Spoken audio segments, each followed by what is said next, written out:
어렵지 않죠? 네. 혹시 어려우시면 손을 조금 들어주시면. 네. 제가 또 빨리 설명해 가지고 되게 조신하게 하고 싶은데 항상 마음가짐 그래요. '아 조신하게 오늘 수업해야지.' 했는데 이렇게 조신하게 수업이 잘 안 되고 항상 그렇습니다. 여기 앞에 화장실 다녀오시면은 기다렸다가 바로 시작할게요. 그 국가직 요거 면접 이제 앞으로 준비하면서 가장 궁금했던 거 혹시 있어요? 질문? 네네.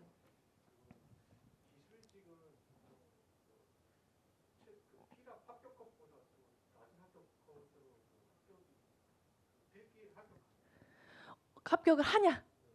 그런 경우가 좀 꽤 있더라고요. 근데 이제 올해 조금 봤을 때 작년이랑 컷이 비슷하다고. 그러니까 작년 그 필기 합격 점수 컷 있죠. 올해 좀 비슷할 거라고는 하긴 하는데 그거 이따가 다시 한번 얘기를 해볼게요. 네. 또 다른 거 혹시 다른 질문 혹시 있으실까요? 없으세요? 네, 그럼 이거 수업하면서 한번 진행해 볼 거고요. 그 경험 상황 과제 면접 과제는 좀 오셨다. 네, 네. 자, 경험 상황 면접 과제 한번 해보도록 하겠습니다. 일단은 경험 상황 면접 과제는 이 주제 타이틀 그대로예요. 경험 하나, 상황 하나, 경험 과제 하나, 상황 과제 하나 이렇게 두 가지를 작성하는 거예요. 타이틀 그대로. 자, 그러면 우리가 현장에서 두 장의 이제 종이를 받게 돼요. 두 장을 받게 되는데 좌측에 나와 있는 거 질문지고 우측에 나와 있는 거는 작성 용지입니다. 알겠죠?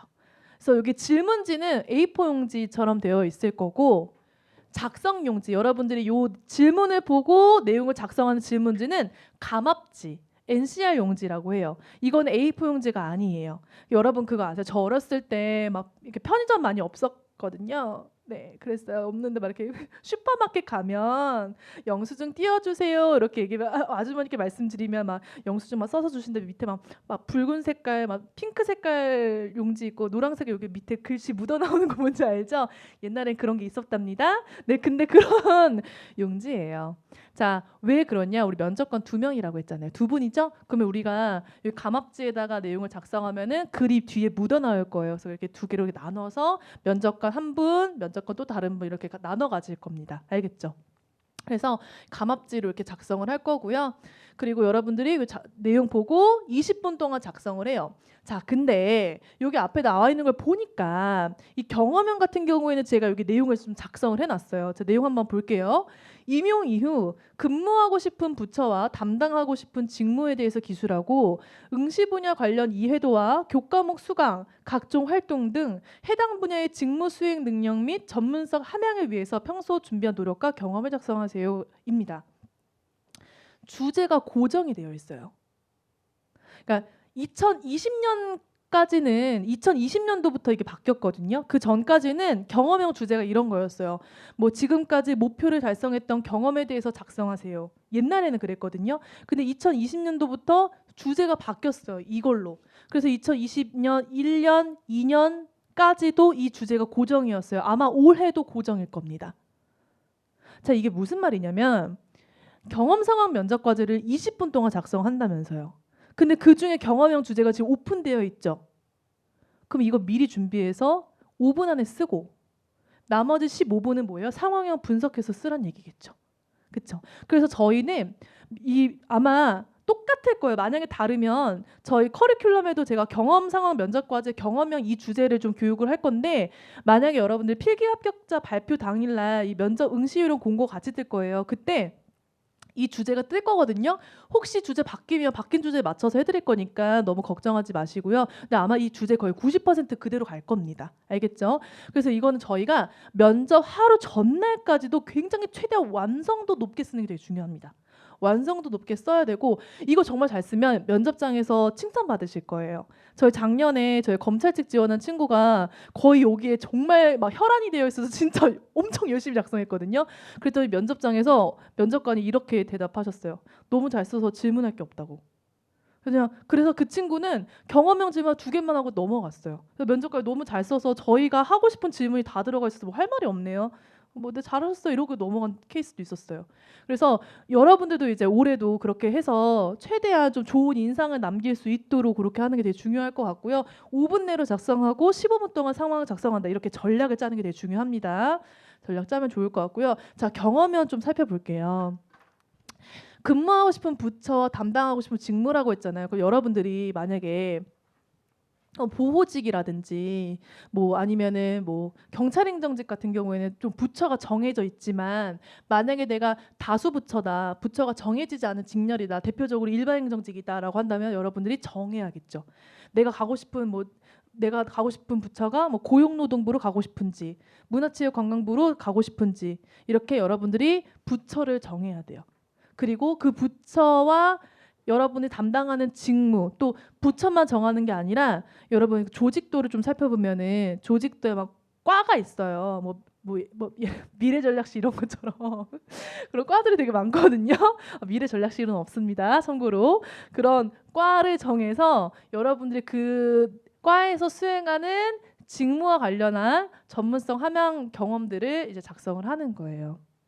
그래서 이건 이제 수업 시간에 뭐 알려드리는 건데 여러분들이 이제 정책하고 이제 노력 경험이 있으면은 이제 여러분들이 이제 이렇게 생각하겠죠. 내가 한 번도 그 과에 대해서 관심을 가져본 적이 없고 그 과에 관련된 교집합, 그쵸? 전문성을 함양시키기 위한 노력 과정을 지금 어떻게 이 시점부터 찾느냐 이렇게 생각할 수 있겠지만 우리 2가지 측면을 찾을 거예요. 과거와 교집합되는 부분과 현재 지금 이 시점, 오늘부터 이 시점에서 교집합되는 부분을 찾아서 지식적인 측면에서 노력 방안, 활동적인 측면에서 노력 방안, 태도적인 측면 노력 방안 찾아서 최대한 완성도 있게 작성할 수 있도록 이렇게 접근을 할 겁니다. 알겠죠?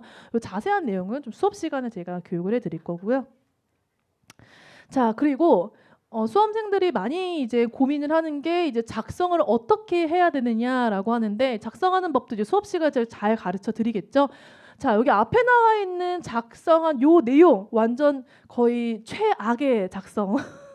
이렇게 작성하면은 안 됩니다. 이거는 여러분 완전 나쁜 케이스, 안 좋은 케이스고요. 실질적으로 이렇게 작성해야 돼요. 보이시죠? 보이면은 여기 2번째 요거 말고 요 국세청 내용 세무직 말고 요거 검찰청으로 가볼게요. 그러면 희망 부서, 희망 업무, 담당하고 싶은 이유도 간단하게. 그래서 이유를 간단하게 쓰면 내가 면접관이 아까 제가 10명 중에서 9명이 지원 동기 질문 받는다고 했잖아요. 그럼 요거에 관련된 내용을 미리 준비해서 구체적으로 말하면 되는 거니까. 그렇죠?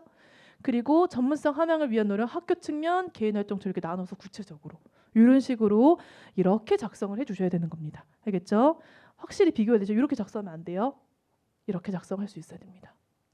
이렇게 12줄이에요. 12줄이거든요. 12줄을 꽉꽉 채워서 되도록이면은 요 빈칸도 안 남게 끝까지 채워서 끝까지 한 칸당 하나씩 이렇게 쓰는 게 되게 중요하고 12칸이라고 했잖아요. 그러면 이 12칸이라는 게 많지 않아요. 칸적으로. 그럼 이제 어떤 친구들은 이렇게 생각을 해요. 12칸이니까 12칸을 다 채우면 되잖아. 그래서 지금 여기 1번을 예로 들면은 법학과 재학 당시 성범죄 이해 강화, 괄호치고 성범죄 관련 조문과 판례를 엮어 보고서 작성 이렇게 썼죠. 어떤 친구들은 이제 머리를 약간 이렇게 잔머리를 써가지고 요 1번에 관련된 내용을 여기 3번 여기 3칸을 쓰는 거예요. 3칸 길게 늘어뜨려서. 이거 나쁜 케이스죠, 여러분. 결과적으로 이 1번에 관련된 내용을 3칸이나 쓴다? 그럼 결과적으로 내용은 1개예요. 근데 지금 우리가 보고 있는 지원자는 한 칸에 하나씩 각각 다른 내용을 담고 있죠. 그러니까 얼만큼 노력한 흔적이 돋보이겠어요. 그래서 여러분들이 12칸이라는 건 변하지 않아요. 12칸을 채워 넣어야 되는데 한 가지 내용을 여러 칸을 쓸 생각을 하기보다는 한 칸에 한 가지의 내용. 이런 식으로 12개의 내용을 쓴다. 이렇게 생각을 하는 게 좋습니다. 알겠죠? 그래서 그렇게 여러분 접근할 수 있도록 연습을 해주셔야 되고요. 자, 그래서 이제 경험형 과제를 위한 준비 절차는 일단은 내가 어딜 가고 싶은지 지금부터 이제 여러분들 찾아보는 거예요. 내가 희망하는 부처. 근데 이 질문 많아요. 선생님, 제가 만약에 문화체육관광부 가고 싶은데 제가 이거 쓰면 진짜 거기로 가요? 이렇게 질문하면 제가 고용노동부 가고 싶은데 그럼 저 고용노동 갈 수 있는 거예요? 막 이렇게 너무 신나가지고 그래서 제가 얘기하죠. 아니요. 여러분의 희망사항입니다. 여러분이 이렇게 작성을 해도요. 정말 최종 임용이 되는 거는 여러분은 또 그 필기 성적에 따라 나뉘는 거 아시죠? 최종 임용은. 그래서 여러분들이 뭐 실질적으로 내가 희망하는 부처이지 그 부처의 발령을 받지는 않아요. 알겠죠? 그래서 그렇게 생각하시면 됩니다. 그래서 그 말은 뭘까요?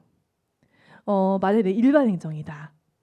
그러면 내가 만약에 일반 행정인데 전공이 만약에 호텔 경영과를 나왔다. 그러면 문화체육관광부 쓰는 게 좋다는 거예요. 무슨 말인지 알겠어요?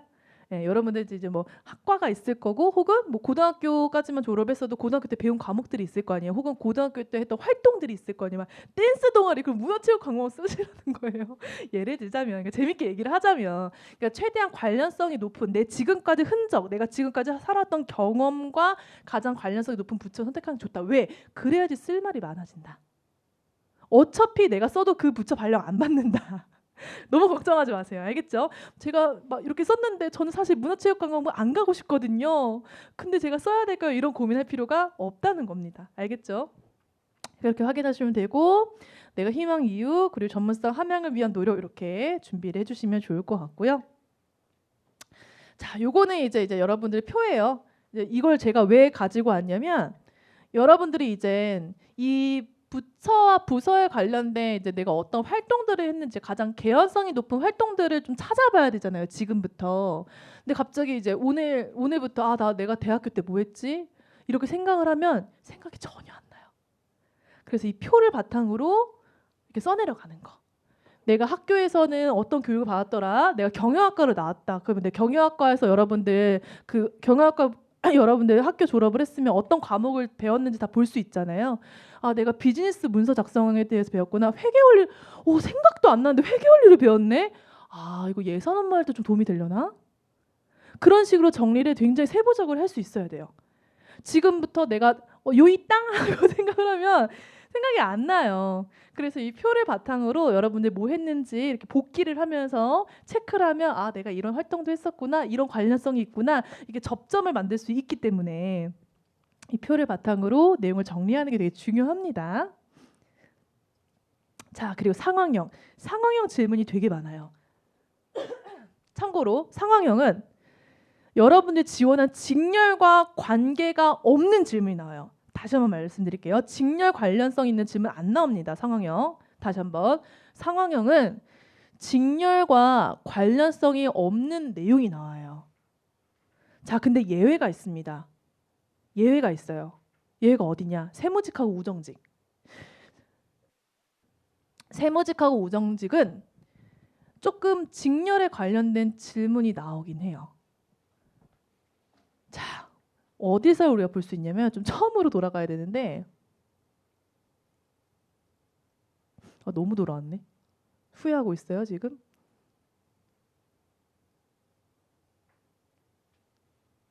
여기 있다. 자, 보세요. 6월 15일 날 볼까요? 직렬이 누구밖에 없어요 지금? 세무직밖에 없어요. 이러면 세무에 관련된 주제가 나올 가능성이 90%. 무슨 말인지 알겠죠? 16일 직렬 어떤 직렬가 있어요? 우정직. 우정직에 관련된 주제가 나올 확률 90%. 자, 근데 그 외에 다른 날짜 보세요. 직렬이 섞여 있어요. 그러니까 직렬 관련 없는 질문 나와요. 그러니까 예를 들어서 만약에 지금 6월 11일로 예를 들면은 행정직하고 관세직하고 통계직 있죠? 그럼 관세직 관련된 질문이 나올 수 있어요. 눈이 동그래졌어요. 관세? 이게 무슨 말이야? 자, 근데 겁먹지 맙시다. 그 내용이 관세에 관련된 거라지 그 내용의 흐름이 내용적인 측면이 관세에 대한 내용을 담고 있는 거지 관세에 대한 지식을 몰라도 풀 수 있어요. 무슨 말이냐? 세무직은 세무직에 대한 주제 나온다 그랬죠. 이 말은 그렇지만 일반 행정직도 풀 수 있는 주제가 나와요. 보호직도 풀 수 있는 주제가 나와요. 우정직, 우정에 관련된 우체국 관련된 내용이 나오겠죠. 하지만 내가 우정직에 관련된 내용을 몰라도 풀 수 있는 내용이 나옵니다. 그게 상황형이에요. 그래서 우리가 결론적으로 얘기하는 거는 상황형은 직렬과 관계없는 주제가 나온다. 그렇게 얘기를 하는 거예요.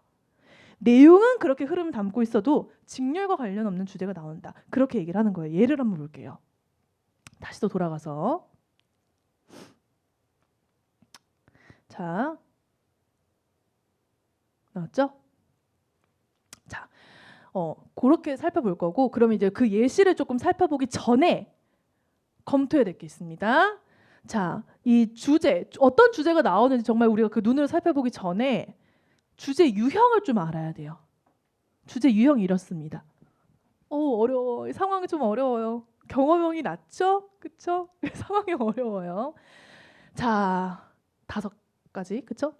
공직형 주제 하나, 민원형 주제 하나, 정책 사업형 주제 하나인데 정책 사업형도 내부 외부로 나눠지고, 업무 조직형인데 업무 조직형도 좀 세부적으로 쪼개면 업무 수행 조직 갈등으로 나눠집니다. 그래서 세부 주제까지 생각하면 총 6개의 주제인 거예요. 주제 유형이 이렇게 나와요. 자, 이렇게 한숨 갑자기 한숨 너무 갑자기 어려운 주제들이. 자, 공직형은 뭘까요? 공직 윤리에 관련된 거예요. 여러분들 막 금품 수수 막 예를 들어서 이제 만약에 수의 계약을 맺어야 되는데 알고 보니까 그 수의 계약이 그 상사의 뭐 가족이다. 공직 윤리에 어긋난 거, 이런 주제가 나옵니다. 이런 주제 나오고, 두 번째 여기서 말하는 민원이라는 거는 특이 민원이에요. 그러니까 비정상적인 민원. 그러니까 예를 들어서 뭐 왜 이렇게 제가 뭐 예를 들어서 뭐 승인을 요청했는데 승인 절차가 늦어요, 이게 아니라 왜 늦어? 욕설하고 막 계속 막 실시간으로 계속 전화하고 괴롭히는 형태 있죠. 그런 특이 민원 형태. 이것도 나오긴 해요. 그리고 정책 사업형인데 이 정책 사업형이 내부하고 외부로 이거 나눴는데 이거 제가 임의로 나눈 거거든요. 제가 이거는 좀 설명을 드릴게요. 자, 우리가 보통 뉴스를 보면은 관민이라는 표현이 많아요. 이게 관이라는 게 뭐냐면은 정부 기관, 지자체, 그리고 공공기관이라고 하는 거는 공기업 이런 거겠죠? 우리가 통상적으로 이야기하는 관은 이렇습니다. 알겠죠? 통상적으로.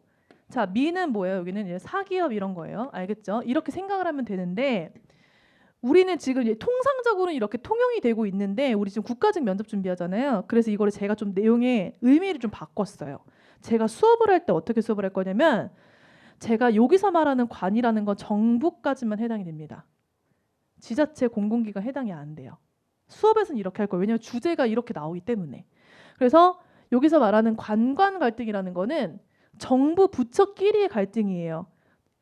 정부 부처, 뭐 예를 들면 질병관리청과 보건복지부의 갈등, 알겠죠? 만약에 보건복지부하고 서울시의 갈등은 이쪽으로 뺄 거예요, 외부로. 알겠죠?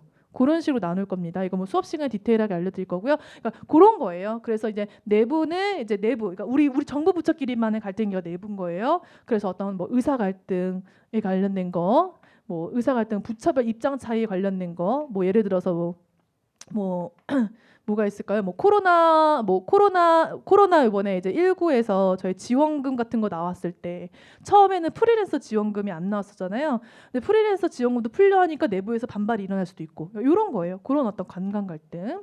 그리고 외부는 이제 정부 부처하고 뭐 지자체 혹은 뭐 시민들 간의 갈등, 이런 거에 관련된 거. 그리고 이제 업무 조직형이라고 해서 그냥 내가 지금 일을 하면서 일어날 수 있는 거. 예를 들면은 그런 거 있죠. 내가 일을 하는데 나는 일을 10개를 하고 있는데 내 동료는 일을 1개밖에 안 해. 되게 부당하네. 왜 업무를 할 때 왜 이렇게 공평하지가 않지?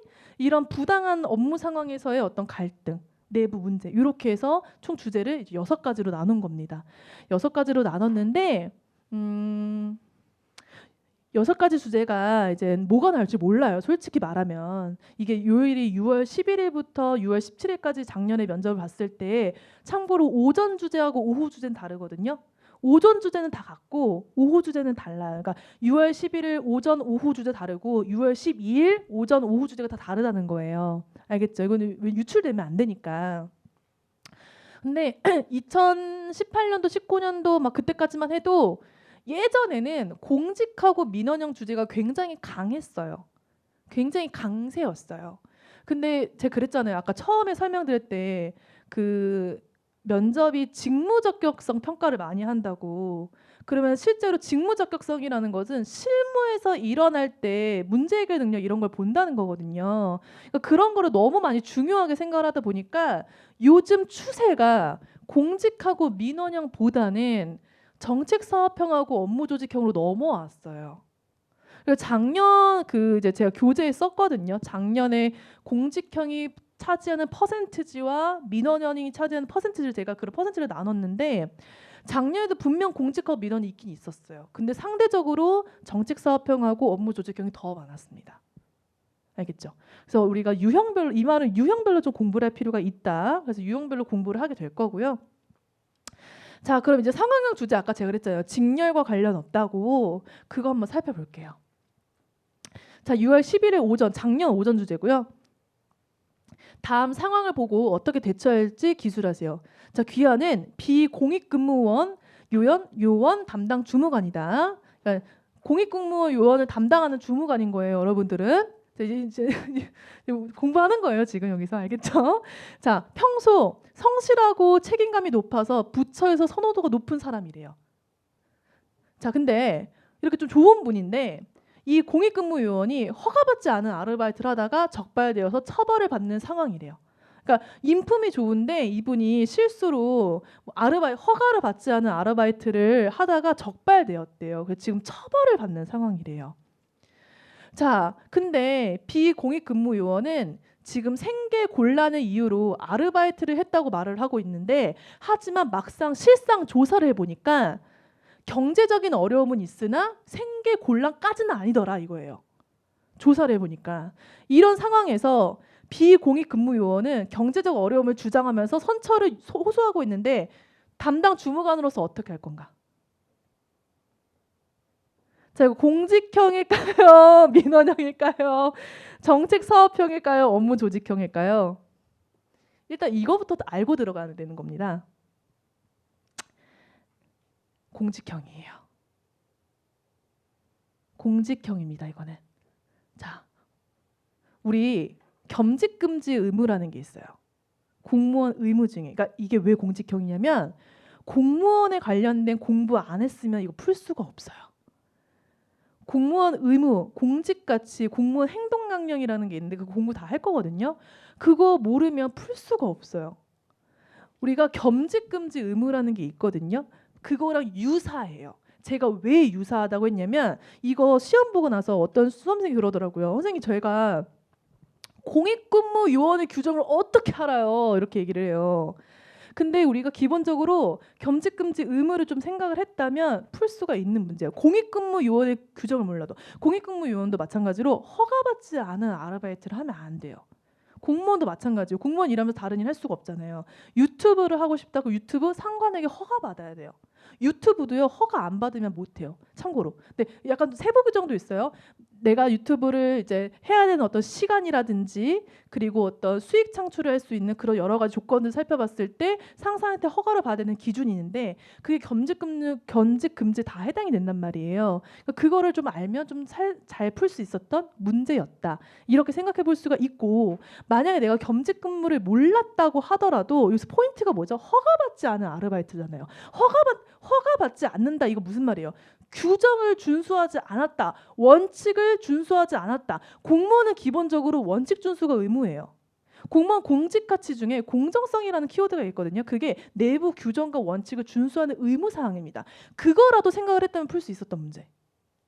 그러니까 결과적으로 배경 지식을 알아야지 풀 수 있는 거예요. 그래서 제가 그랬잖아요. 아무리 합격권이 있더라도 기본은 좀 공부를 했으면 좋겠다고. 이런 것도 공부를 안 하고 이제 풀면은 이제 미기 딱 나오는 거예요. 알겠죠? 그러니까 이런 것들.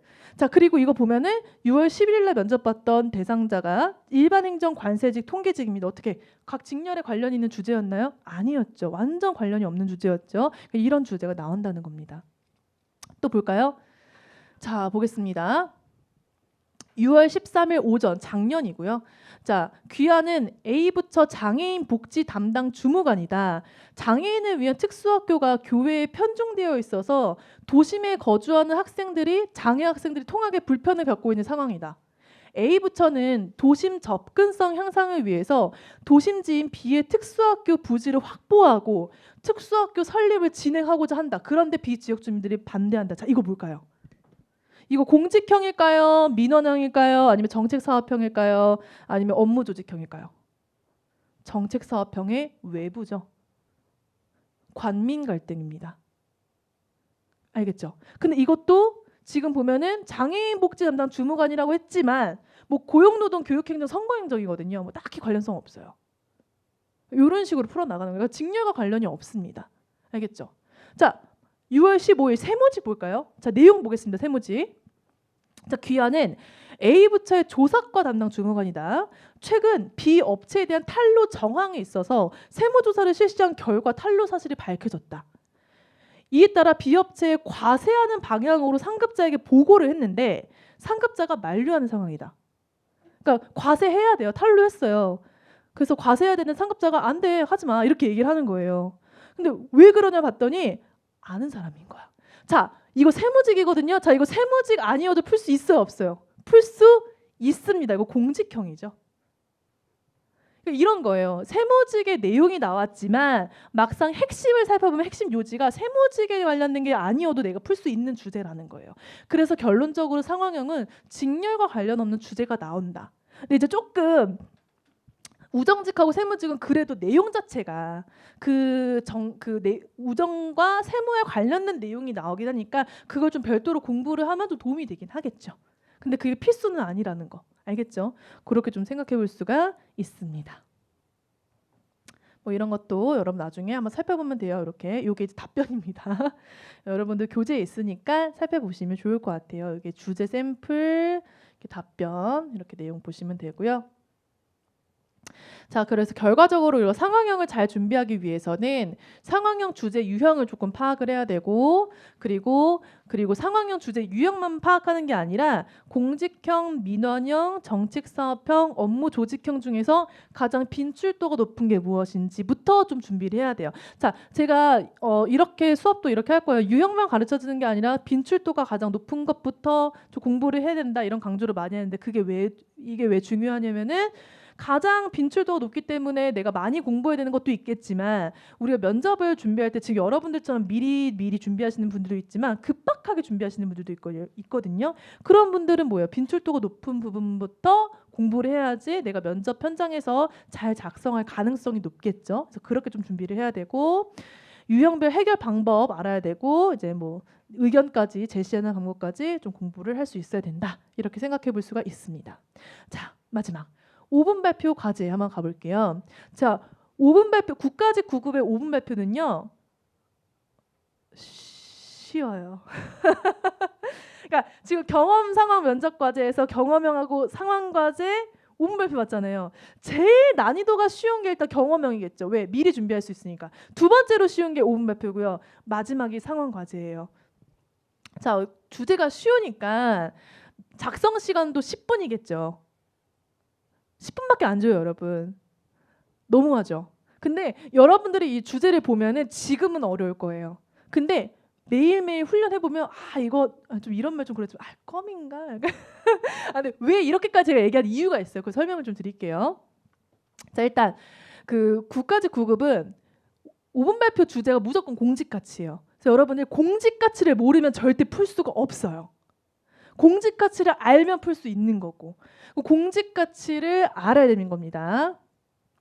공직가치 제가 이거는 여러분들 그 시크릿 자료 1번인가 1번 아니죠. 한 3번인가 거기 있는 것 같은데 거기 내용 설명되어 있긴 있거든요. 시크릿 자료에 4번 말고 1번에 3번 중에 있긴 있어요. 나중에 한번 살펴보세요.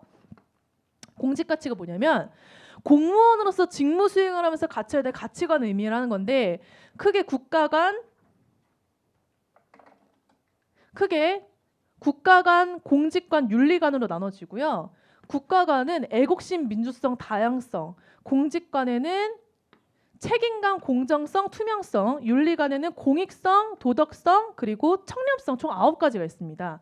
이거는 여러분 시크릿 교재에 있으니까 나중에 살펴보시면 돼요. 총 9가지가 있어요. 이 9가지를 공직 가치라고 하는 거예요. 자, 이 말은 뭐냐면 제시문이 나오면 이 9가지에 관련된 제시 내용이 나온다는 거예요. 그래서 여러분 제시문 내용을 읽고 해석을 하는 거죠. 이 제시문 내용은 공직 가치 중에 어디에 해당이 되는지 어디에 해당되는지. 자, 이따가 저희 같이 풀어볼 거기 때문에 잠깐 써드릴게요. 자, 국가관이죠. 애국심, 민주성, 다양성, 공직관, 책임감, 투명, 공정성이고요. 그리고 윤리관, 공익성, 청렴성, 도덕성. 이게 총 9가지가 될 겁니다. 이 9가지에 관련된 주제가 나오기 때문에 이 9가지에 관련된 개념을 기억을 하고 있어야 되고요. 그리고 그 내용에 맞춰서 10분 안에 써야 되기 때문에 우리가 일기 쓰는 것처럼 길게 쓰면 안 돼요. 키워드로 빨리 써내려가야 돼요. 그래야지 10분 안에 쓸 수가 있어요. 알겠죠? 그러니까 이렇게 생각하면 돼요. 10분이라는 시간이 짧기 때문에 난 내용을 적당히 쓴다라고 하지 말고 10분이라는 시간 속에서 키워드를 최대한 세부적으로 써서 굉장히 많은 내용을 담고 있는 5분 발표가 좋은 내용입니다. 알겠죠? 그래서 그렇게 여러분들 준비를 할 수 있어야 되고, 그럼 기본적으로 우리가 이 5분 발표를 잘 준비를 하기 위해서는 공직가치의 개념은 당연하고요. 당연한 거고요. 공직가치에 관련된 사례, 정책 사례가 무엇이 있고 공직가치에 관련된 나의 경험이 무엇이 있는지를 세팅을 먼저 해놔야 돼요. 그래야 뭐 제시문에서 추출되는 공직가치 뭐 책임감입니다. 책임감이 중요한 이렇습니다. 책임감과 관련된 사례는 이렇습니다. 저도 이런 경험이 있습니다. 이렇게 풀어낼 수 있기 때문이에요. 그래서 우리가 기본적으로 세팅을 할 때 이런 키워드와 내용들은 다 세팅을 끝내야 된다. 알겠죠?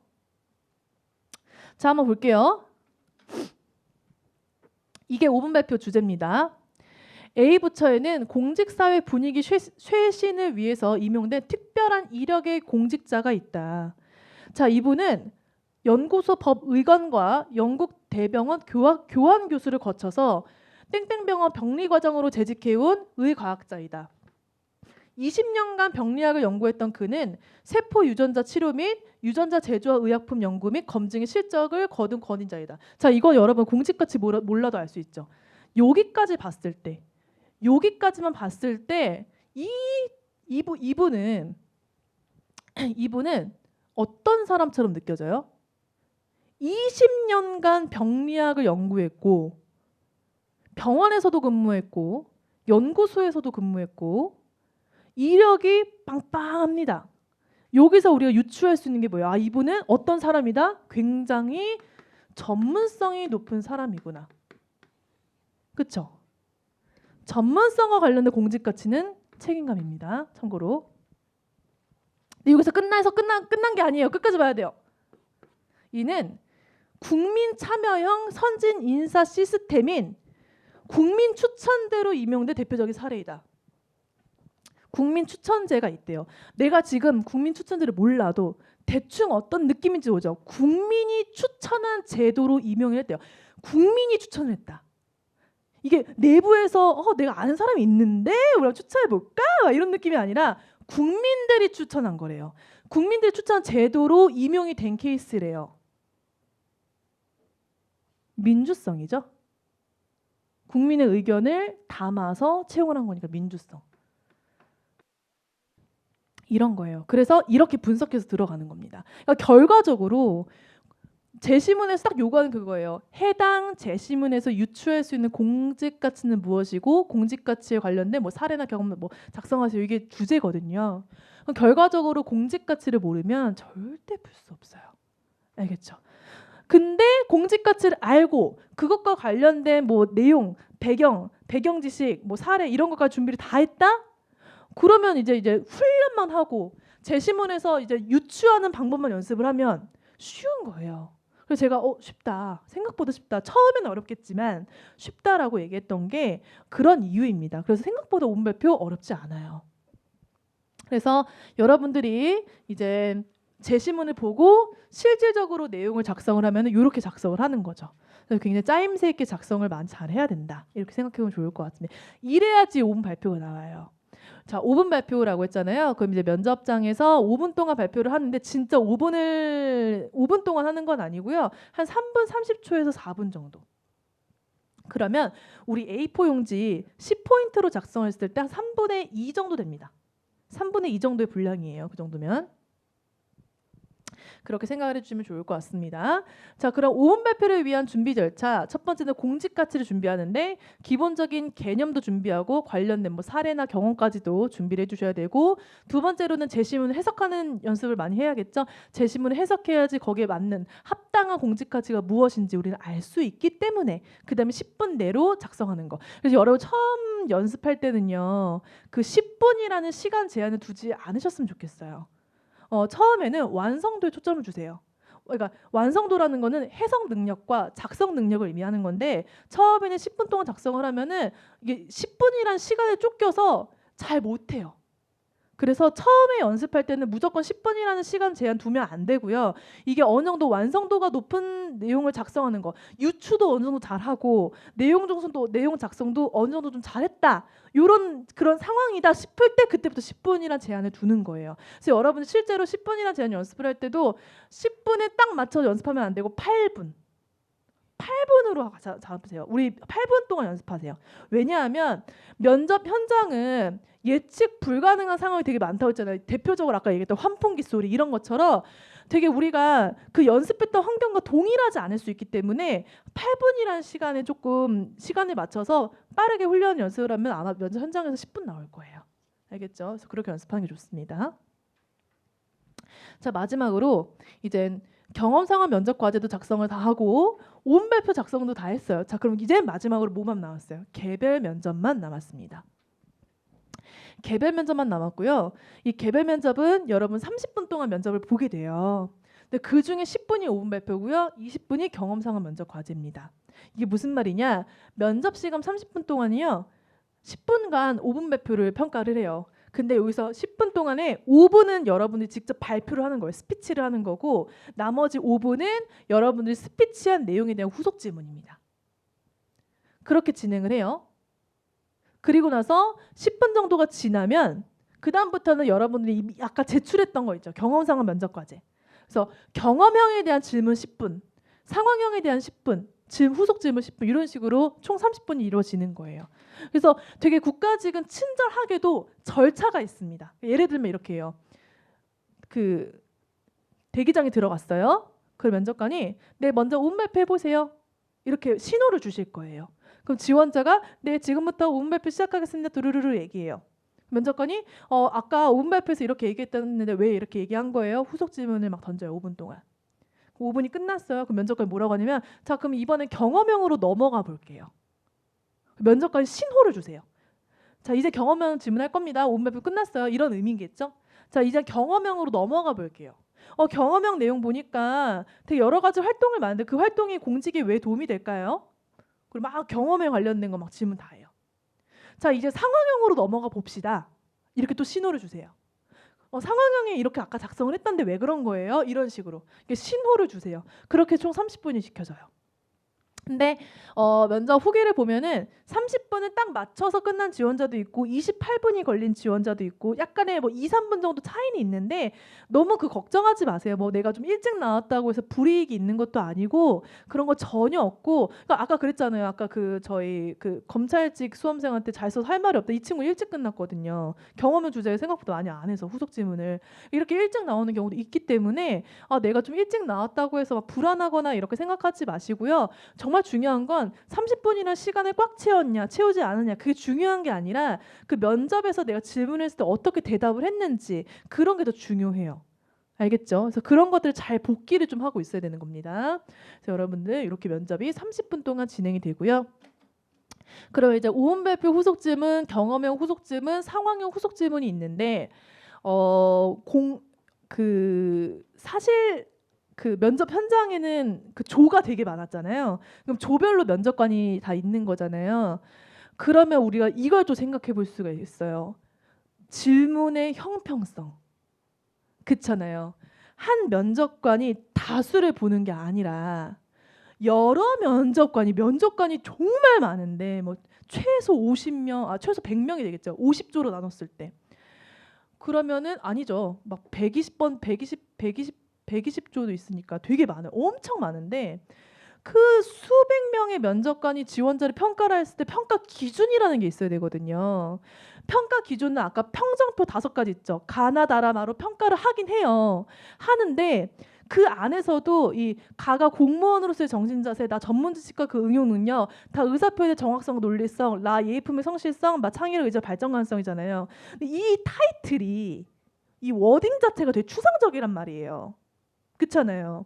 물론 면접관님들도 면접에 들어오기 전에 면접관 훈련 받아요. 훈련 받아요. 인사학실에서 훈련 받고 들어오시는 분들이에요. 훈련 안 받고 들어오지 않아요. 왜냐면 그러면은 나중에 말 나와가지고 안 돼요. 왜냐면 블라인드 채용 기준도 있기 때문에 그런 기준도 아셔야 되고 어떤 질문을 해야 되는지 그 평가 기준에서 훈련을 받고 오긴 해요. 근데 훈련을 받아도 여러분 훈련을 뭐 6개월이면 6개월 내내 받겠어요? 한 3일, 4일 정도밖에 안 받아요. 그럼 적어도 그 평가 기준에 맞춰서 열심히 하려는 외부 교수가 있을 거고 또 어떤 외부 교수는 뭐 그냥 뭐 대충 이런 분들도 있을 수 있단 말이에요. 그래서 이 평가 기준을 형평성 있게 하는 게 되게 중요한데 아무리 트레이닝을 해도 이런 사각지대라는 게 분명히 존재한다는 거예요. 그래서 면접관님들은 뭘 갖고 있느냐? 질문지를 갖고 있어요. 그래서 그 질문지에 맞춰서 여러분 나중에 후기 보면 아실 거예요. 어떤 지원자는 살면서 힘들었던 경험 얘기해 보세요. 왜 지원했어요? 직무 강점 뭐예요? 되게 뭔가 개연성 없는 질문들이 딱딱딱딱 질문 들어온 친구들이 있어요. 이런 케이스는 질문지만 그대로 읽고 평가한 거예요. 무슨 말인지 알겠죠? 근데 어떤 면접 후기를 보면은 아까 뭐 언론에서 부정적인 기사 보도 나면 어떻게 할 거예요? 그래요? 근데 그런데도 이 언론에서 부정적인 기사가 계속 난다면 압박 엄청 받는 친구들이 있어요. 그런 친구들은 면접 질문에 있는 거, 질문지에 있는 거 하나 던지고 그 또 평가 기준에 맞춰서 계속 세부적으로 평가를 하는 케이스예요. 그거는 솔직히 말해서 면접관 복불복이에요. 내가 어떤 면접관을 만날지 몰라요. 그리고 여기서 이제 좌절감이 오겠지만 너무 걱정할 필요가 없는 게 저희가 5개년 동안 면접 기출 같은 것들을 살펴봤을 때 패턴이 있더라.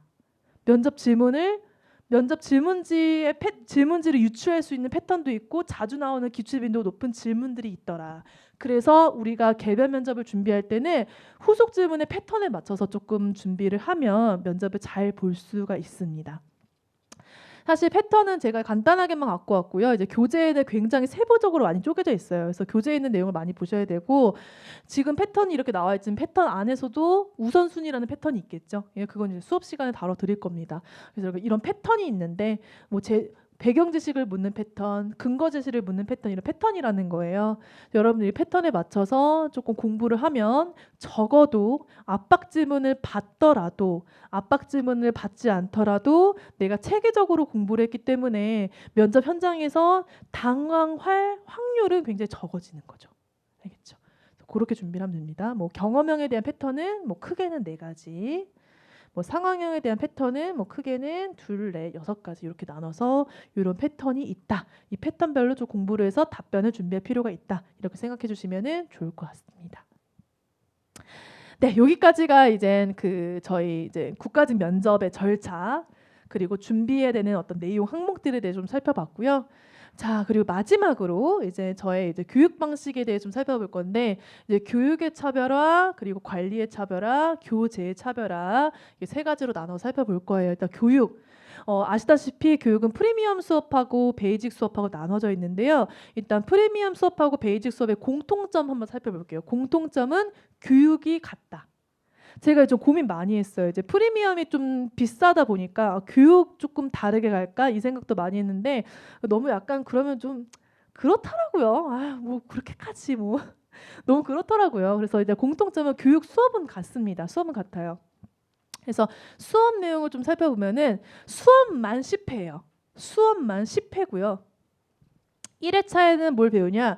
국가직 고급 면접 개요 및 공직 10대 지식이라고 해서 이제 무료 특강 중에서 제가 좀 면접 절차 좀 상세히 가르쳐 드리긴 했는데 수업 1강 들어오시는 분들 중에서 무료 특강 안 듣고 오시는 분들이 있어요.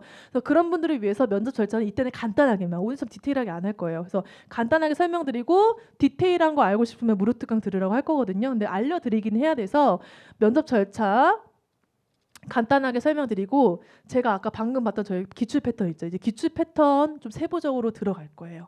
그래서 이걸 왜 처음부터 왜 들어가냐면 기출 패턴을 알아야지 내가 뭘 준비할지 알거든요. 거꾸로 가는 거예요. 우리가 패턴을 알면 준비해야 될 단계가 이렇게 위로 올라가는 거죠. 그래서 패턴을 조금 분석을 하고, 그리고 제가 아까 평정표 가나다라마의 기준으로 면접관님들이 여러분을 평가한다고 했죠. 평정표의 세부 항목을 좀 알아야 돼요. 그래야지 우리가 이 5개년 기출 중에서도 무엇부터 우선순위로 공부를 해야 되는지에 대한 기준이 나옵니다. 그래서 평정표 분석을 할 거고요. 그리고 4번 공직 10대 지식도 같이 배울 거예요. 아까 공직 가치는 무조건 알아야 된다고 했죠. 공직 가치를 알아야 되는 이유는 5분 발표 때문이에요. 근데 공직 가치 외에도요, 뭐 공무원 의무, 공무원 행동 강령, 그리고 요즘에 정말 많이 강조가 되는 적극 행정, 이런 것들 알고 있어야 됩니다. 그래서 그런 것들 같이 배울 거예요. 그리고 국가직 5대 면접 해설 들어가고 스터디 운영 방안에서 한 3시간 정도 수업을 들어갈 겁니다. 거의 회차별로 최소 2시간이에요. 최소 2시간. 회차별로 최소 2시간입니다.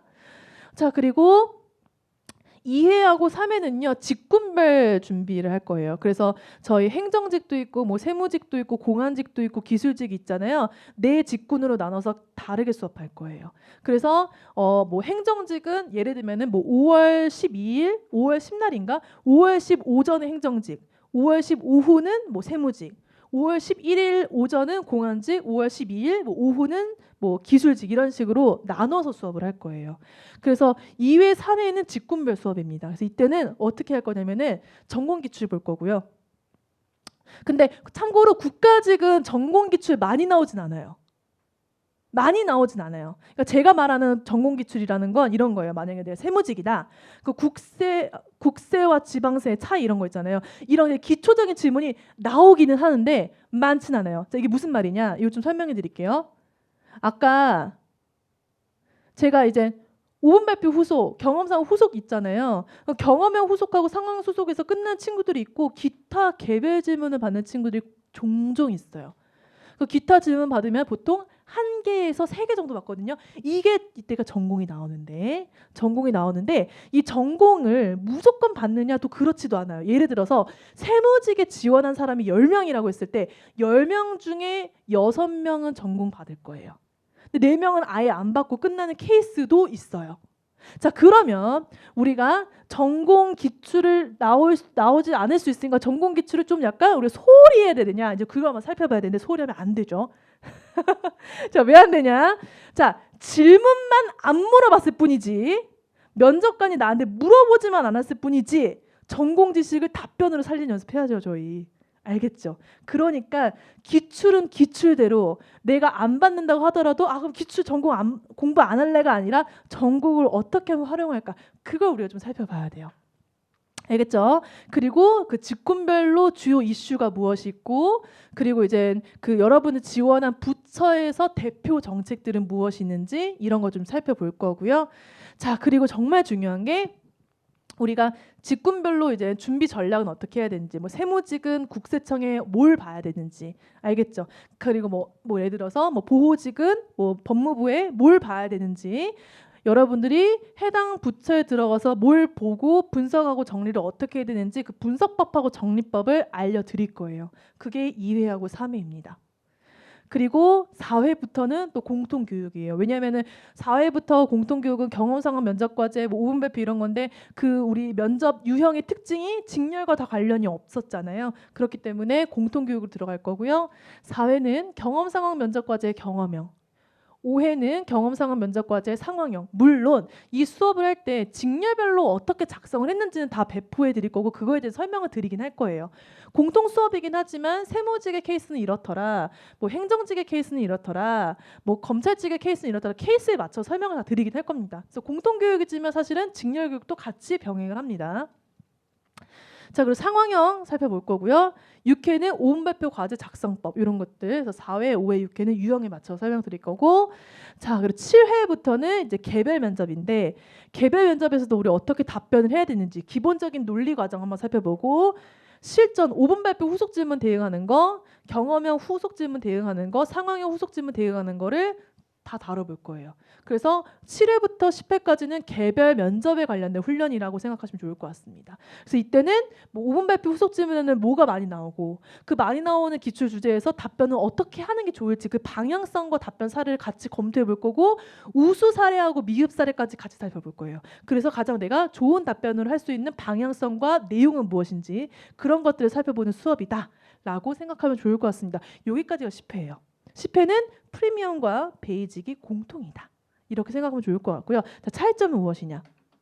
일단 프리미엄부터. 프리미엄은 1대1 모의 훈련이 6회나 있습니다. 1대1 훈련이 6회예요. 그러니까 어떻게 보면은 우리가 대형 학원의 특징이 아니라 일반 뭐 스피치 학원 같은 데면 뭐 1대1 관리해드려요, 뭐 소수로 관리해드려요 이런 거 있잖아요. 그게 이제 프리미엄이라고 생각하면 좋을 것 같아요. 그래서 프리미엄 때는 좀 모의 훈련을 많이 하고 이때 모의 훈련을 할 때 실전처럼 합니다. 작년에도 똑같이 실전처럼 했었어요. 다 같이 들어와서 10분 재고 5분 발표 작성하게 하고 일부 이동해서 경험 상황 과제 작성 이렇게 실전처럼 하거든요. 그래서 실전처럼 똑같이 훈련을 할 거고요. 그리고 이제 실제로 모의 훈련도 1대1로 할 거예요. 1대1로 모의 훈련하고 1대1로 피드백 드리고 그렇게 이게 실전 프리미엄입니다. 그래서 5분 발표 훈련, 경험형 훈련, 상황형 과제 훈련 그리고 기타 1대1 모의 훈련 하는데 여기서 말하는 1대1 모의 훈련은 스크립트 첨삭이에요. 이게 뭐냐면 여러분들이 이제 경험 상황 과제 작성하고 그리고 개별 면접에서 5분 발표 후속, 경험형 후속, 상황 후속에 대한 답변을 미리 타이핑해서 준비해 놓을 거 아니에요. 그럼 제가 그거 여러분들 스크립트 검토해 드리는 시간이에요. 스크립트 검토예요. 그리고 여기 스크립트 검토 한번 하고 나머지 두 개는 실전 또 모의 훈련, 개별 훈련 이렇게 진행됩니다. 그래서 이거는 요것도 실전처럼 이건 통합이에요. 이거는 5분 경험 상황 과제 개별 훈련 통합으로 같이 진행하는 모의 훈련이다라고 생각하면 좋을 것 같고요.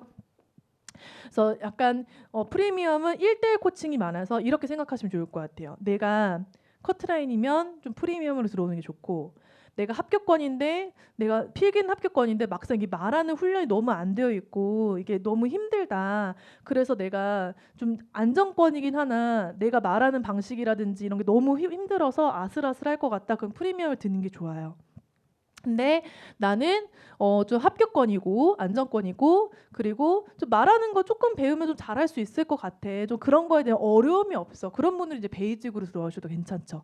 근데 베이직이라고 해서 모의 훈련이 없는 게 아니라 1대1 훈련 한 번 해드립니다. 근데 이때는 회차가 1회예요. 알겠죠?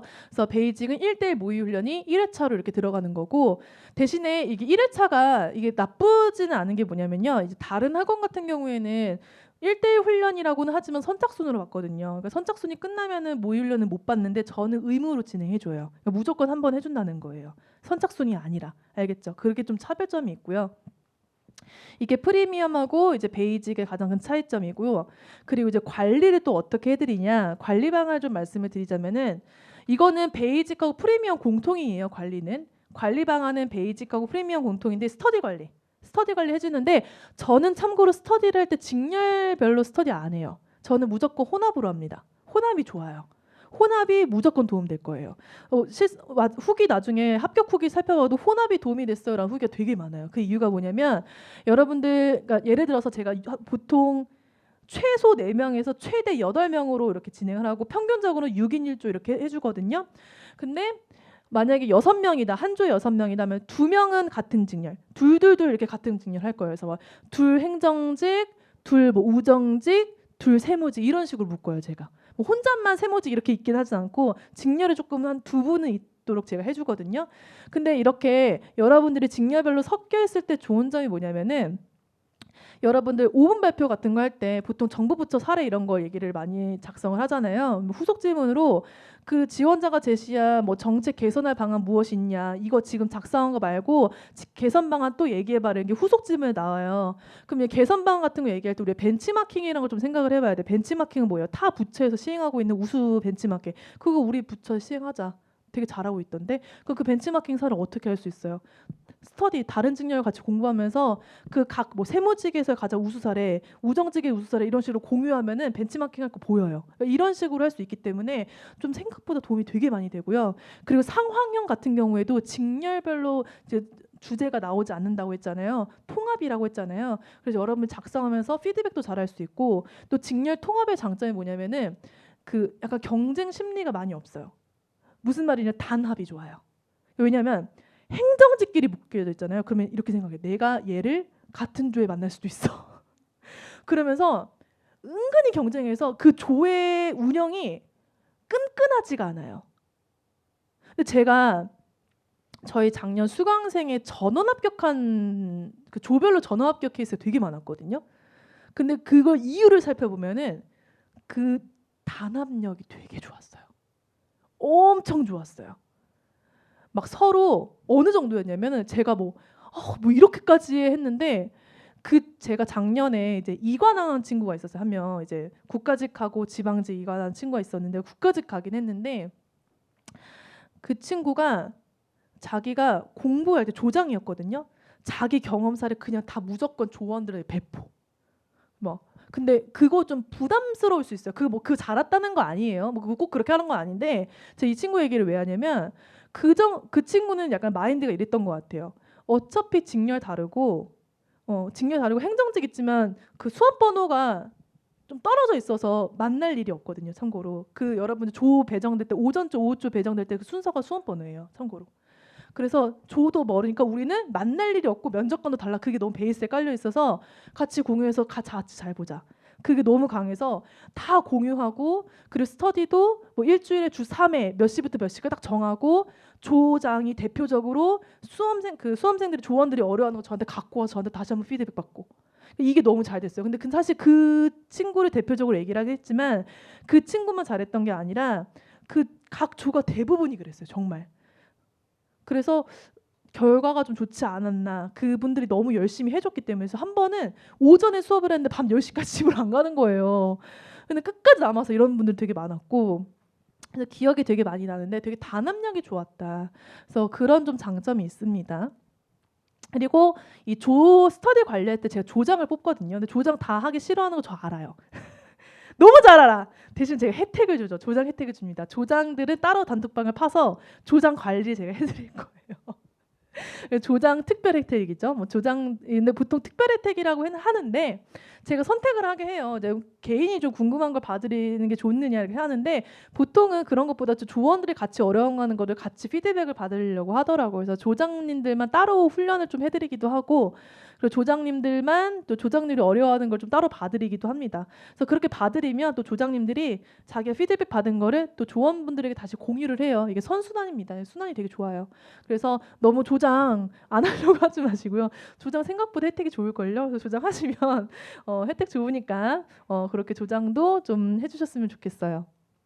조장 관리도 해드리고 스터디도 짜드리고 그리고 모의훈련도 하고요.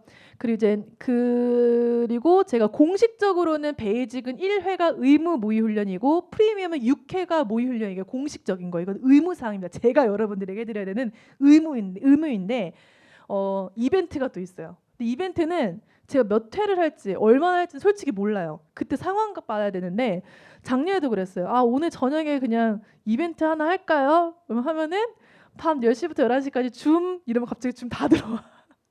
그러면은 자 1시간 반 할 거고 선착순 2명 모의훈련 시작 이렇게 또 하기도 해요. 근데 제가 이거를 이벤트라고 얘기하는 게 약속을 지킬 수가 없어요. 작년에도 제가 이렇게 얘기하고 모의훈련 이벤트 생각보다 좀 많이 했거든요. 근데 또 올해는 많이 못할 수도 있어요. 이게 상황에 따라 다르기 때문에 이벤트라고만 말씀을 드릴게요. 근데 이벤트는 선착순이고 뭐 시간을 뭐 5시간, 10시간 이렇게 하는 것도 아니고 제 수업이 끝나고 또 제가 지방직 교재 지금 또 쓰고 있거든요. 좀 시간이 조금 남고 좀 여유 시간 있을 때 자 10시부터 11시까지 줌 이러면 좀 들어오면 이제 모의를 하는 거예요. 그래서 막 사달 게임하고 이렇게 하거든요. 이렇게 해서 이벤트성 훈련도 있긴 합니다. 근데 그건 의무 사항이 아니니까 이렇게만 말씀을 드릴게요. 당연히 뭐 교육제로는 그 교재에는 부처별로 주요 정책만 들어가 있는데 이제 수강생분들한테는 이제 주요 정책 말고 세부 정책까지 정리한 게 다 있어요.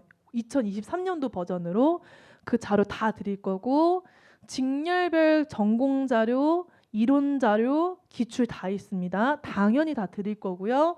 그리고 교재에 없는 기본적으로 뭐 경험 과제, 그리고 뭐 상황 과제, 5분 발표, 그리고 그것 나아가서 또 우수 사례 이런 것까지는 계속 카페에 업로드를 해드릴 거고요. 그리고 이제 너무 감사하게도 작년 합격생분들이 이제 합격을 했으니까 다시 공무원 도전할 일은 없으시잖아요. 있을 수도 있겠지만 근데 이제 없으니까 후배님들을 위해서 제 자료를 드릴게요 해서 그 선배님들도 자료가 또 있어요. 그래서 그 자료를 저희 수강생분들한테만 그거는 공유를 해드릴 겁니다. 그래서 여러분들이 실제 내용을 작성할 때 이제 어려운 게 있을 거예요. 그래서 참고하시면 됩니다. 그래서 그 선배님들 작성했던 자료 다 공유를 해드릴 거예요. 다 카페 공유를 해드릴 거고요. 그래서 아마 자료는 부족함이 없을 겁니다. 그래서 자료 보고 여러분 준비하시면 되고요. 뭐 피드백 이런 것도 카카오톡에서 뭐 1대1 피드백도 되고 카페에서 뭐 그 카페 게시판에 올리셔도 되고 그리고 조장을 통해서 뭐 피드백을 드려도 되고 이렇게 진행이 될 겁니다. 그래서 이렇게 살펴보시면 좋을 것 같아요. 그리고 교재는요. 뭐 교재는 당연히 수업은 교재로 수업할 거예요. 그래서 교재는 여기 앞에 나와 있고요. 만약에 교재 좀 궁금하신 분들은 이따가 여기 앞에 나와서 이거 보셔도 되고 저희 카운터에도 교재 또 있거든요. 그래서 교재 한번 내용 살펴보셔도 좋을 것 같은데 교재가 좀 잘 나왔어요. 생각보다 아니고 좀 잘 썼습니다.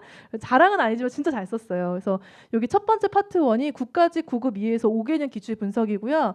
여기 챕터 4 보시면은 10대 질문이라고 해서 수험생들이 가장 궁금해하는 질문이 있어요. 이번에 데이터 증류 신설됐잖아요. 그럼 데이터 증류 공부 어떻게 해야 되는지, 블라인드 기준 어떻게 해야 되는지 10대 질문 다 여기 써놨고 그리고 우수 실전 준비라고 해서 요거는 여러분들이 이제 개인별로 정보를 수집하고 나 스스로를 분석하는 방법. 수업 시간에 이거 다 다룰 건데 교재에 맞춰서 다 제가 수업 구성을 했거든요. 그래서 정보 수집하고 정보 분석하는 방법. 그리고 이제 경험 상황 면접 과제, 경험형 상황형, 5분 발표 과제, 작성벽 발표하는 방법.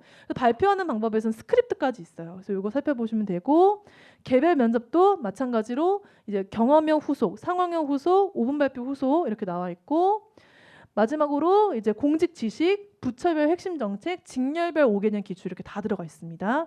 그래서 수업은 무조건 교재에 맞춰서 진행을 하기 때문에 저희 개강 전에 교재 꼭 준비를 해주셔야 되고 뭐 교재는 저희 서점 가서 할 수도 있고 아니면 온라인에서도 구매할 수 있으니까 교재 보시면 될 것 같고요. 교재 내용 궁금하신 분들은 이따 수업 끝나고 앞에 오셔서 교재 내용 보시면 좋을 것 같아요.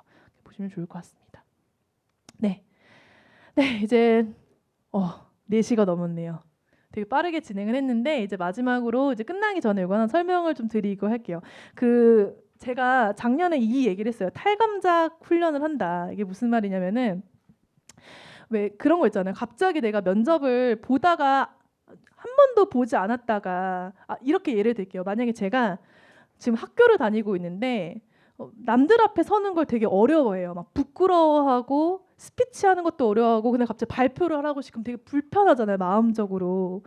그래서 마음적으로 불편해서 나는 좀 부끄럽기도 하고 그런 마음이 계속 지속이 되면 사람이 발표를 안 하려고 해요. 하려고 안 하고. 그렇죠? 근데 면접도 비슷한 것 같더라고요.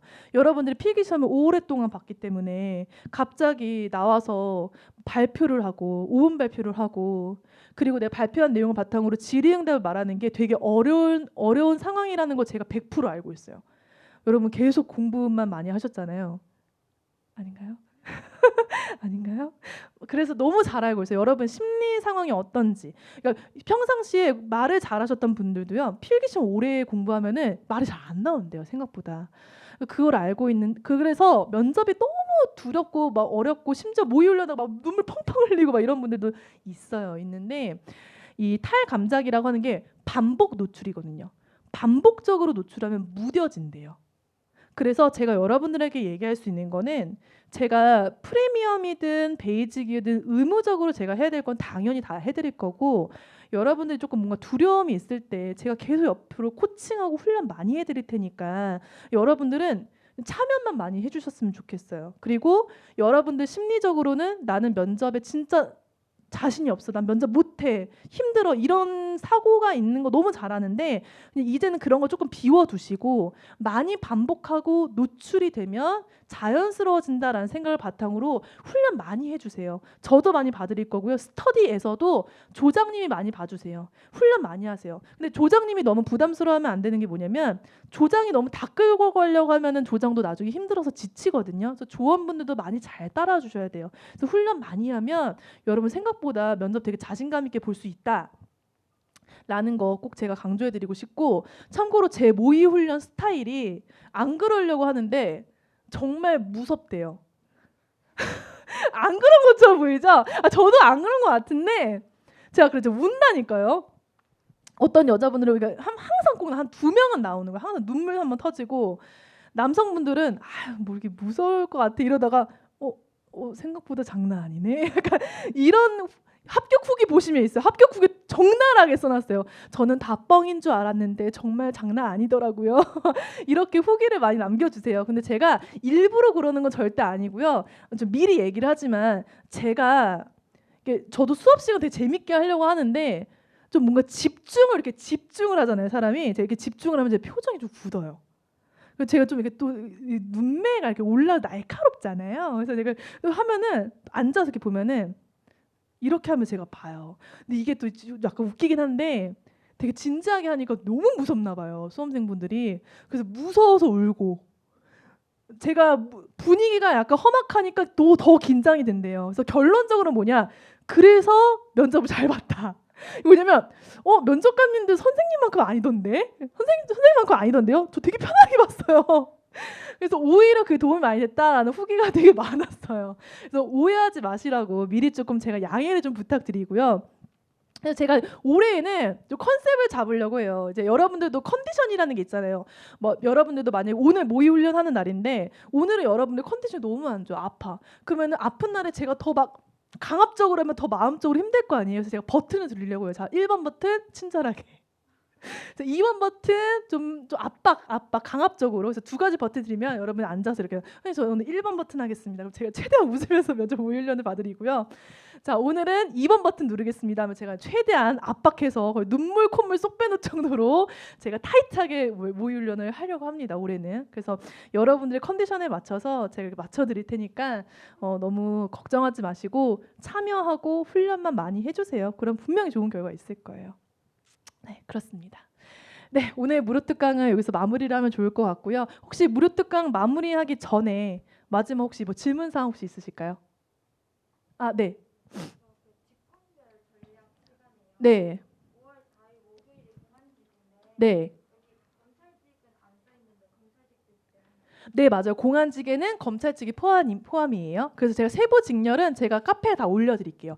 뭐 행정직에 오셔야 되는 직렬은 뭐가 있고 공안직에 오셔야 되는 직렬은 뭐가 있는지 제가 그 세부 직렬은 카페에 올려드릴게요. 공안직에 오시면 됩니다. 네. 또 질문 있으세요?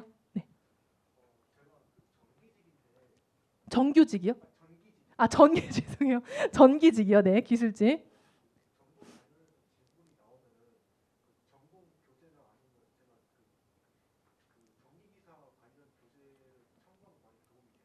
네, 도움이 많이 될 거예요. 근데 생각보다 많이 안 나오긴 할 겁니다. 근데 도움이 되는데 그동안 어떤 기출이 나왔는지는 제가 전공 기출을 드릴 테니까 그 기출 보면서 근데 되게 어렵잖아요. 개념 정도만 묻는 질문이거든요. 그래서 그것만 다시 한번 좀 숙지해 주시고 복습해 주시면 좋을 것 같아요.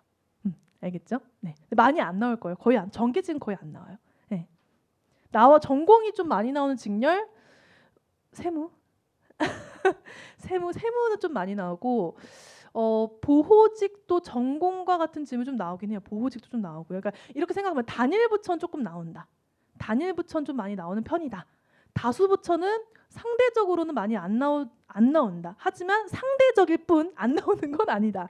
알겠죠? 그렇게 생각해 주시면 좋을 것 같습니다. 뭐 예를 들면은 또 단일부처 또 어디 있죠? 저희 고용노동 있죠? 직업. 그렇죠? 고용노동 있잖아요. 그쪽도 많이 나와요. 알겠죠? 그렇게 살펴보시면 좋을 것 같습니다. 또 네. 제 이름이요? 여러분 그 네이버에 에듀이 김수영 치면 나올 거예요. 만약에 카페에 제가 교재에다가 적어놨는데 만약에 귀찮으면 그냥 에듀윌 김소영 치면 제 프로필 나오거든요. 거기에 카페 바로가기 연동되어 있으니까 그렇게 들어오셔도 되고요. 만약에 나는 뭐 프로필 보기 싫다 그러면은 제 카페 주소 네이버 카페고요. 패스 위드 SY 합격 누구와 함께 나와 함께 소영과 함께 이렇게 패스 정말 네 패스 위드 SY 이렇게 하시면 됩니다. 이게 카페 주소예요. 네, 자기애가 정말 강하죠? 네. 패스 위드 SY 이렇게 하시면 됩니다. 여기 카페 네이버 카페 주소고 여러분들 오늘 그 시크릿 자료에 제가 시크릿 자료 4.0 보면은 첫 페이지인가 거기 아마 QR 코드 제가 넣어놨을 거예요. 그래서 QR 코드 찍어서 들어오시면 됩니다. 거기 다 넣어놨으니까 QR 코드 보시면 좋을 것 같아요. 네. 또 질문 있으실까요? 네. 네. 맞아요. 네, 달라요. 일단은 국가직은 인사혁신처에서 주관하는 거고 국가직 9급은 면접관이 2분인데 국가직 7급은 면접관 3분이에요. 근데 서울시는 3분인데 지방직도 이제 지방직이 되게 많잖아요. 뭐 경기도도 있고 뭐 광주도 있고 부산도 있잖아요. 이게 또 지역만 달라요. 어떤 지역은 면접관이 3분이고요. 어떤 지역은 또 면접관이 2분이에요. 근데 서울시는 3분 맞습니다. 네. 그렇게 되고 서울시도 뭐 지방직 간단하게 말씀드리자면은 뭐 지방직 같이 병행하시는 분들 있잖아요. 지방직도 평가 기준 5가지는 똑같아요. 가나다라 말하는 평가 기준은 같은데 거기에서 서울시에 맞춰서 보는 거죠. 그러면 서울시 어떤 현황이라든지 서울시의 정책이라든지 서울시의 어떤 주요 정책이라든지 생활 밀접형 정책 뭐 이런 거 되게 많아요. 그러니까 거기에 맞춰 좀 따로 공부를 해야 돼요. 지방직 같은 경우에는. 그리고 국가직은 지금 면접 절차가 딱 나눠져 있잖아요. 경험 상황 면접과제, 5분 발표, 개별 면접. 개별 면접도 굉장히 절차적으로 5분 발표 먼저 하고 경험에 후속 질문하고 상황 후속 질문하고 절차가 딱 정해져 있어서 저희가 준비하기 좀 수월한데 지방직은 절차가 정해져 있지 않아요. 그 평정표 가나다라 마에서 어떤 질문이 나올지는 복불복입니다. 그래서 이것도 그 지역의 특성에 맞춰서 그 지역이 뭐가 많이 나왔는지를 그 패턴과 비중에 맞춰 좀 준비를 별도로 해야 돼요. 지방직 같은 경우는. 네, 해주세요.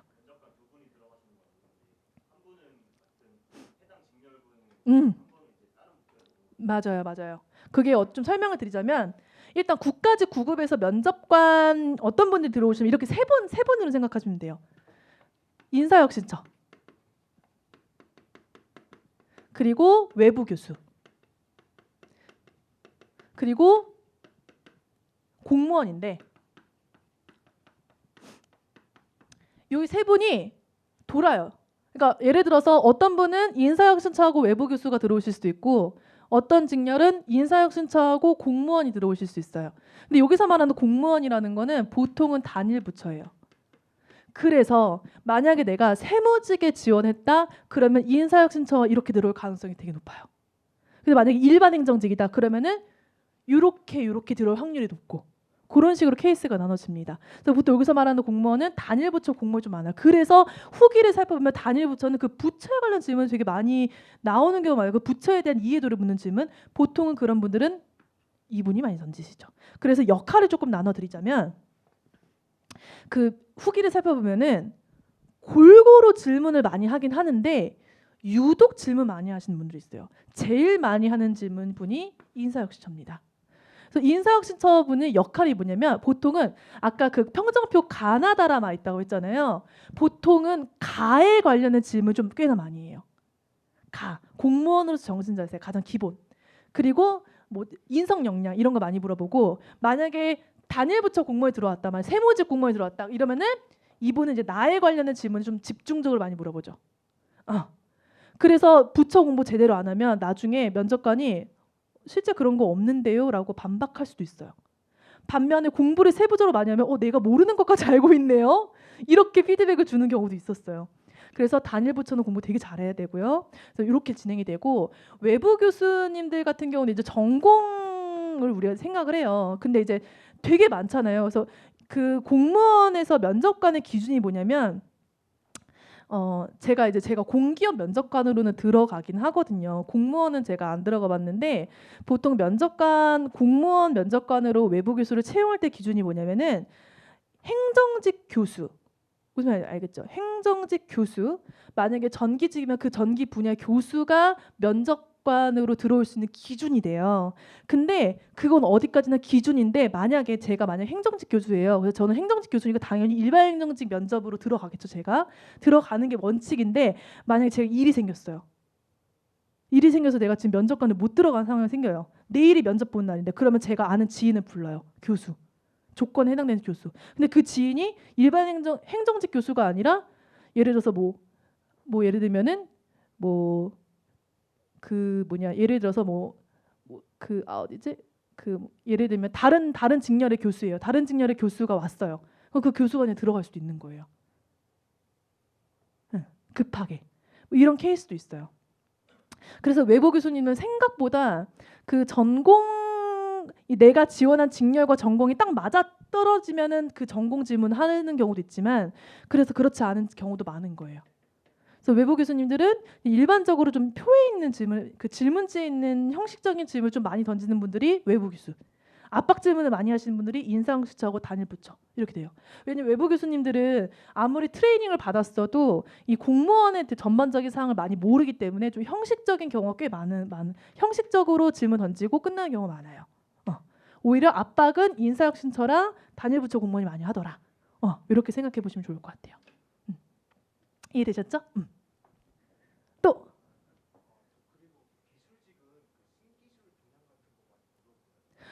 많이 물어보기보다는 내가 말을 많이 해야 돼요. 왜냐하면 그 신기술에 관련된 기술을 물어보는 거는 이 질문은 솔직히 말 정확하게는 지방직에 가까운 질문이에요. 뭐 요즘에 신기술 동향이 어떻게 되나요? 이런 질문은 좀 지방직에 가까운 질문이고 제가 이 말을 왜 하냐면 자 기본적으로 5분 발표 후속, 경험형 후속, 상황형 후속이라고 했잖아요. 그 여기서 신기술에 관련된 거는 5분 발표 해당이 안 돼요. 참고로. 5분 발표 내용이 뭐 신기술에 관련 내용이 나오면 4차 산업혁명에 관련 내용이 나오면 모를까? 그런 내용이 아니면 5분 발표 해당이 안 되죠. 당연히. 그럼 이거 질문 나올 리가 없어요. 상황형 아까처럼 뭐 부정수급 문제, 공지 관련된 문제 나오면 이거 해당이 안 돼요. 자 그러면 이 질문에 해당되는 질문은 바로 경험형 질문이라는 건데 이거 수업 시간에 알려주는 건데 이거 알려도 되나? 이제 경험형. 자 만약에 내가 지원자분이 희망하는 부서 과기부예요. 맞아요? 생각 안 했어요? 그러면 과기부에 뭐 전기 이렇게 썼어. 그럼 나올 수 있죠. 내가 쓰는 방향에 맞춰지면 나올 수 있어요. 이거 무료 특강인데 뭐 괜찮아요. 그런 식으로 나올 수 있어요. 그래서 이 표면적인 질문의 퍼센티지가 높지 않은 이유예요. 무슨 말인지 알겠죠? 그래서 우리가 부처를 정하면 거기서 나올 수 있는 질문의 경우의 수도 미리 고민을 해봐야 돼요. 근데 만약에 뭐 질문이 5분 발표에서 요즘에는 뭐 4차 산업혁명 기술과 관련해서 정부 부처에서 이와 관련된 신기술을 많이 도입을 하고 있다. 대표적으로 메타버스에 관련된 정책을 추진 중이다. 이와 관련해서 유추할 수 있는 공직 가치가 뭐냐 하면은 뭐 당연히 유추할 수 있는 공직 가치는 뭐 책임감이라든지 뭐 이런 게 나올 수 있겠죠. 근데 그거는 내가 유추해 쓰고 발표를 했어요. 근데 후속 질문으로 제시문에 4차 산업혁명이 나와 있는데 혹시 4차 산업혁명 관련된 대표적인 기술이 뭐가 있을까요? 이런 건 나올 수 있어요. 그건 제시문에 따라서. 근데 제시문에 나와 있지 않고서는 뜬금없이 나올 일은 없다. 대신에 경험형 과제에서 내가 그거에 관련된 내용을 썼다면 질문이 나올 수 있다. 그렇게 생각해 볼 수가 있겠죠. 이해되셨죠? 그렇게 살펴보시면 좋을 것 같습니다. 네. 또 네.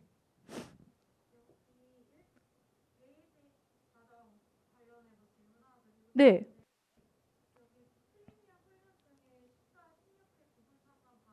네.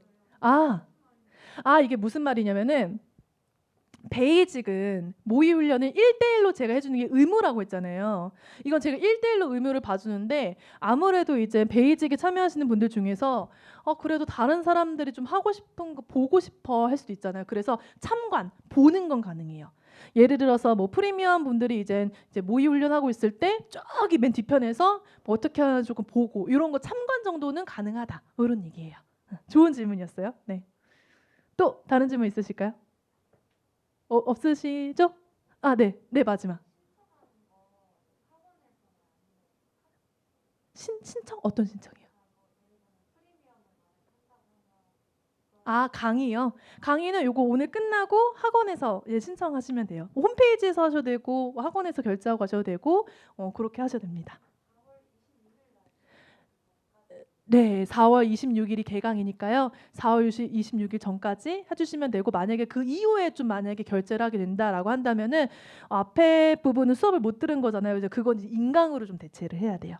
그래서 1강부터 현강으로 참여하고 싶다 그러면 1강부터 들어오셔야 되고 내가 만약에 3강째부터 결제를 했다 그러면 1강, 2강 같은 경우에는 저희가 인강으로 올라오니까 현강 수강생분들도 인강을 들을 수 있거든요. 그래서 그렇게 들으시면 좋을 것 같아요. 예, 개강일은 4월 26일 오전 10시입니다. 4월 25일이 그 발표일 아닌가요? 그렇죠? 사전 점수. 예, 사전 점수.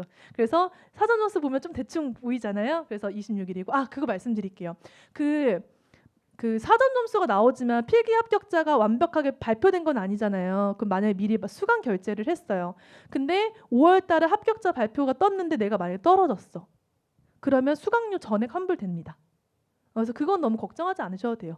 만약에 내가 필기가 합격될지를 아직 모르고 결제를 했는데 너무 속상하게도 필기 합격자 당일날 좀 결과가 안 좋았어요. 그러면 그 전에 들었던 거 전액 환불이에요.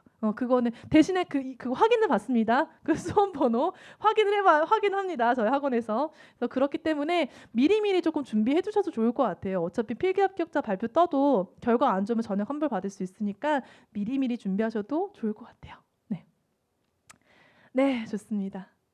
이제 없나요? 네, 여러분 2시간 반 정도 동안 정말 너무 고생 많으셨고요. 또 이제 오늘 수업 끝나고 나서도 또 궁금한 거 있으시면 카페에 글 올려주시면 되고 오픈 채팅 다 들어오셨나요? 오픈 채팅? 오픈 채팅 들어오세요. 오픈 채팅. 오픈 채팅 들어오시면은 또 오늘 수업과 관련된 내용도 볼 수 있고 제가 주기적으로 정보 같은 거 올려드리니까 오늘 수강하시는 분들 다 오픈 채팅 들어오셔야 돼요. 오픈 채팅. 알겠죠? 그래서 오픈 채팅은 제가 그 시크릿 4.0에 오픈 채팅 QR 코드 남겨두기도 했고요. 여러분들 오픈 채팅 방에다가 이렇게 하시면 좋을 것 같은데 잠시만요. 이렇게 써 있다. 국가직 9급 2030 면접방. 국가직 9급 2030 면접 에듀윌 김소영. 에듀윌 김소영 검색하면은 아마 오픈 채팅방 뜰 거예요. 그래서 에듀윌 김소영 오픈 채팅방에 들어오시면 또 이제 이 오픈 채팅으로도 관리도 해드리고 정보도 올라오고 또 궁금한 거 오픈 채팅 통해서 문의 남겨주실 수 있으니까 오픈 채팅방 꼭 들어오세요. 에듀윌 김소영 국가직 9급 아마 이렇게 되어 있더라고요.